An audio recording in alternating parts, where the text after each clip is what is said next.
In this video, I'm going to be showing you how to export your Premiere Pro captions as an SRT, text or CSV file. Let's get into it.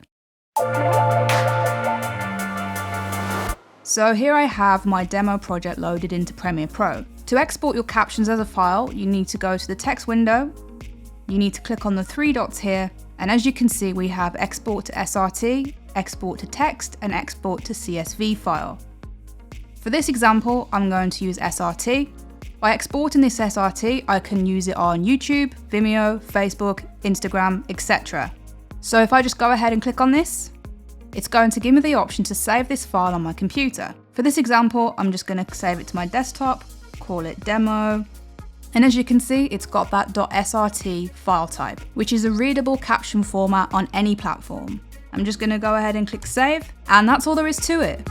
If you found this video useful, give it a thumbs up and comment your thoughts below. And for more Creative Fix tutorials, hit that subscribe button and I'll see you in the next one.